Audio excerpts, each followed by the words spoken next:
ये कहते हैं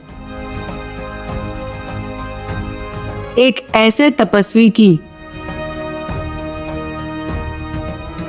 जिसने साक्षात मौत को ही निगल लिया था। एक ऐसे तपस्वी जिसकी एक ध्वनि ने छल को भेद दिया और खुद मृत्यु के उस भयानक जाल को अपने भीतर हमेशा के लिए शांत कर दिया।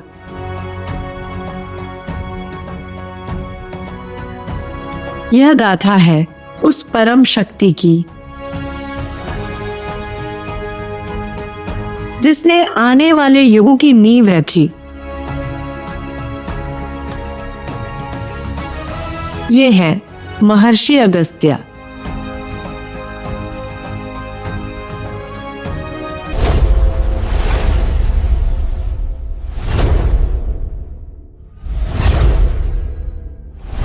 नमस्ते दोस्तों, आज हम जानेंगे आतापी और वातापी की कहानी। दोस्तों, जरा सोचिए, आप एक बहुत लंबे और थका देने वाले सफर पर हैं। एक घने और अनजान जंगल के बीच से गुजर रहे हैं।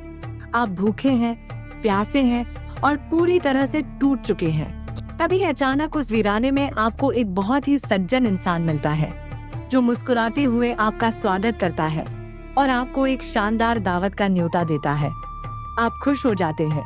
आपको लगता है कि भगवान ने किसी फरिश्ते को भेज दिया। आप रिलैक्स होकर उस दावत का मजा लेते हैं। लेकिन क्या हो अगर मैं आपसे कहूँ कि वो खाना ही असल में आपकी मौत है? जिस थाली को आप भगवान का आशीर्वाद समझ रहे थे, वो एक ऐसा बिछाया हुआ जाल है जिससे आज तक कोई जिंदा वापस नहीं लौटा। आज हम कदम रखने वाले हैं प्राचीन भारत के एक ऐसे खौफनाक रहस्य में जिसने एक पूरे के पूरे हरे भरे जंगल को श्मशान घाट में बदल दिया था। ये कोई आम कहानी नहीं है दोस्तों, ये कहानी है धोखे की, डार्क मैजिक की और एक ऐसे इल्यूजन की जिसने देवताओं को भी खौफ में डाल दिया था। तो कुर्सी की पेटी बांध लीजिए और अपने दिमाग के सारे दरवाजे खोल लीजिए, क्योंकि आज हम चलने वाले हैं एक बहुत ही मिस्टीरियस और खौफनाक सफर पर। ये बात है उस दौर की जब दंडकारण्य का जंगल रहस्यों का सबसे बड़ा केंद्र हुआ करता था। बाहर से देखने में ये जगह जितनी शांत, सुंदर और अट्रैक्टिव लगती थी, अंदर से ये उतनी ही खौफनाक थी। अगर इसे आज के जमाने से कंपेयर करें तो ये किसी डार्क वेब स्कैम की तरह था। एक ऐसा हनी ट्रैप जहां आपको लालच दिया जाता है, मेहमान नवाजी का नाटक किया जाता है, आपको वीआईपी ट्रीटमेंट देकर पूरी तरह से रिलैक्स किया जाता है और फिर पलक झपकते ही आपका शिकार कर लिया जाता है। और इस पूरे खौफनाक खेल के मास्टरमाइंड थे दो असुर भाई, आतापी और वातापी। कुछ प्राचीन ग्रंथों में इन्हें इल्वल और वातापी के नाम से भी जाना जाता है। कहानी कुछ यूं है कि इन दोनों भाइयों की महत्वाकांक्षाएं बहुत बड़ी थी। इन्हें एक ऐसे ब्राह्मण की तलाश थी जो इन्हें एक ऐसा वरदान दे सके जिससे इन्हें देवराज इंद्र जितना शक्तिशाली बेटा पैदा हो। लेकिन जब एक तपस्वी ब्राह्मण ने इनका घमंड देखकर इन्हें साफ मना कर दिया तो इन भाइयों के अंदर की ईगो बहुत बुरी तरह से हर्ट हो गई। उनका वो गुस्सा, वो रिजेक्शन एक ऐसी नफरत में बदल गया जिसने पूरे ब्रह्मांड का संतुलन हिलाकर रख दिया। उन्होंने उसी पल एक भयानक प्रतिज्ञा ली कि वो इस धरती से हर ज्ञानी, हर ऋषि और हर तपस्वी का नामो निशान जड़ से उखाड़ देंगे। लेकिन सिर्फ नफरत से तो युद्ध जीते नहीं जाते। इस महाविनाश को अंजाम देने के लिए उन्हें चाहिए थी अल्टीमेट पावर। दोनों भाइयों ने घोर तपस्या की और ऐसी मायावी शक्तियां हासिल कर ली जो अकल्पनीय थी। आतापी ने हासिल की मृत संजीवनी विद्या, यानी वो डार्क मैजिक जिससे वो किसी भी मुर्दे को वापस जिंदा कर सकता था। और दूसरी तरफ वातापी बन गया कामरूप, यानी वो अपनी मर्जी से पलक झपकते ही किसी भी जानवर, इंसान या चीज का रूप ले सकता था।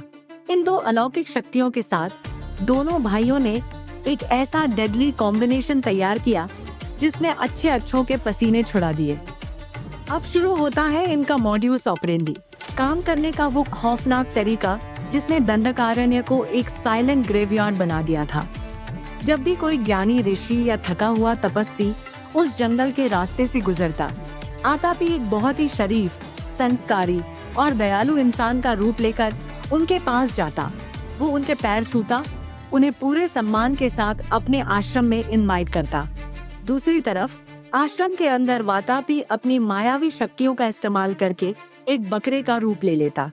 आतापी उसी बकरे को काटता, उसका शानदार और स्वादिष्ट खाना बनाता और मुस्कुराते हुए अपने मेहमानों को परोस देता। बेचारे ऋषि मुनि, जिन्हें आतापी की इस खतरनाक मिस्ट्री और उस खाने के पीछे के डार्क सीक्रेट का कोई अंदाजा नहीं होता था, वो पेट भरकर उस दावत का मजा लेते। उन्हें लगता कि ये तो किसी भक्त का प्यार है। और फिर आता है इस कहानी का सबसे भयानक ट्विस्ट। जैसे ही मेहमान खाना खाकर हाथ धोता और आशीर्वाद देने के लिए हाथ उठाता, आतापी एक जोरदार और खौफनाक आवाज लगाता, वातापी बाहर आओ। और पलक झपकते ही वो पकाया हुआ गोश्त जो उस ऋषि के पेट के अंदर था, वो अचानक जिंदा हो जाता। वातापी उस मांस के टुकड़ों से अपने असली विशालकाय असुर रूप में आ जाता और अंदर ही अंदर उस मेहमान का पेट फाड़कर खून से सना हुआ बाहर निकल आता।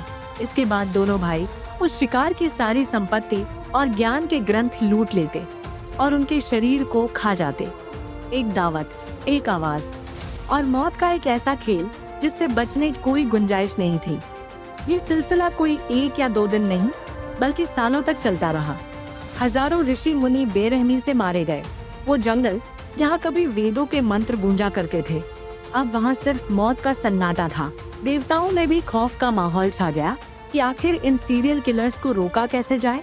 जब कोई वेपन काम नहीं आ रहा तो इन्हें कौन हराएगा। लेकिन दोस्तों, मिस्ट्री यहीं खत्म नहीं होती, क्योंकि जब अधर्म का अहंकार आसमान को छूने लगता है तो नियति उसे तोड़ने के लिए किसी न किसी को जरूर भेजती है। और यहीं पर एंट्री होती है महर्षि अगस्त्य की। ये कोई आम ऋषि नहीं थे, ये वही महर्षि अगस्त्य थे जिन्होंने अपने तपोबल से पूरे के पूरे समुद्र को एक ही घूंट में पी लिया था। जब महर्षि अगस्त्य दंडकारण्य से गुजरे तो आतापी और वातापी ने उन्हें भी अपने आश्रम में इनवाइट किया। उन्हें लगा कि ये भी कोई आम शिकार है, आज तो सबसे बड़े ऋषि का शिकार होगा। महर्षि अगस्त्य को आतापी ने बहुत सम्मान से बिठाया और वातापी का बना हुआ वो मायावी खाना उनके सामने परोस दिया। महर्षि अपनी दिव्य दृष्टि से सब कुछ जानते थे। वो उस ट्रैप को देख रहे थे, लेकिन उन्होंने बिना कुछ कहे बड़ी शांति से सारा खाना खा लिया। आतापी मन ही मन मुस्कुरा रहा था। उसे लगा कि मास्टर प्लान सक्सेसफुल हो गया। उसने अपनी पुरानी आदत के मुताबिक पूरी ताकत से आवाज लगाई, वातापी बाहर आओ। लेकिन इस बार कोई बाहर नहीं आया। आतापी घबरा गया। उसने फिर चिल्लाकर आवाज दी, वातापी मैं कह रहा हूँ बाहर आ। लेकिन सिर्फ सन्नाटा पसरा रहा। तभी महर्षि अगस्त्य ने अपना पेट सहलाते हुए एक बहुत ही हल्की सी मुस्कान के साथ कहा, वातापी जीर्णो भाव, यानी वातापी पच गया। महर्षि की उस एक दिव्य आवाज और उनके अकल्पनीय तपोबल ने वातापी को उनके पेट के अंदर ही हमेशा के लिए जलाकर भस्म कर दिया। वो माया, वो डार्क मैजिक सब उस एक पल में खाक हो गया। जब आतापी ने अपने भाई का ये खौफनाक अंत देखा तो वो पागल होकर महर्षि पर हमला करने के लिए दौड़ा। लेकिन महर्षि अगस्त्य ने अपनी एक ही तेज हुंकार और नजरों के वार से आतापी को वहीं राख के ढेर में बदल दिया। उस दिन के बाद दंडकारण्य के जंगल ने एक गहरी सांस ली। वो खौफ, वो आतंक, वो मायावी जाल हमेशा हमेशा के लिए जड़ से उखड़ गया। महर्षि अगस्त्य ने उस दिन सिर्फ 2 असुरों का संहार नहीं किया था, बल्कि उन्होंने आने वाले युगों के लिए उस जमीन को पूरी तरह से पवित्र कर दिया था। आपको पता है, ये वही दंडकारण्य है जहां आगे चलकर त्रेता युग में भगवान राम ने अपने वनवास का सबसे लंबा समय काटा था। जरा सोचिए, अगर महर्षि अगस्त्य ने उस दिन आतापी और वातापी को खत्म न किया होता तो शायद वहां राम राज्य की नींव कभी रखी ही नहीं जा सकती थी। महर्षि ने उस जमीन को आने वाले भविष्य के लिए तैयार किया था। लेकिन दोस्तों, अगर हम इस कहानी की गहराइयों में जाएं और थोड़ा डीप सोचें, तो क्या आतापी और वातापी सच में खत्म हो गए? शायद नहीं। कलयुग के इस दौर में ये कहानी आज भी हमारे आसपास जिंदा है। हमारे समाज में वो धोखेबाज, वो फेक लोग जो मीठी मीठी बातें करके हमारी मदद करने का नाटक करके हमें अपने ही बुने हुए जाल में फंसाते हैं। वो आज के आतापी ही तो है।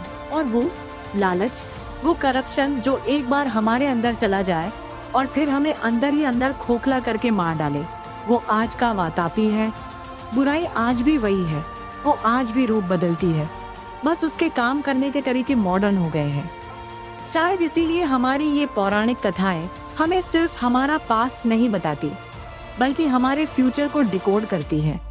ये हमें बताती हैं कि जब बाहर का माया जाल बहुत खूबसूरत और लुभावना लगने लगे, तो अपने अंदर के अगस्त्य को जगाना ही पड़ता है। तो जरा सोचिए, क्या ये कहानी सिर्फ हमारा एक भूला हुआ पास्ट है, या आने वाले डार्क फ्यूचर की एक गारंटी जिसका सामना हमें खुद करना है? वीडियो देखने के लिए शुक्रिया। अगर आपको ये कहानी पसंद आई हो तो इसे अपने दोस्तों के साथ शेयर करें और कमेंट्स में अपने विचार जरूर बताएं। मिलता हूँ आपसे अगली वीडियो में। वीडियो देखने के लिए बहुत बहुत शुक्रिया दोस्तों। अगर आपको ये वीडियो पसंद आई तो इसे लाइक जरूर करें, अपने दोस्तों के साथ शेयर करें और हमारे चैनल को सब्सक्राइब करना बिल्कुल मत भूलिए। मिलता हूँ आपसे अगली वीडियो में।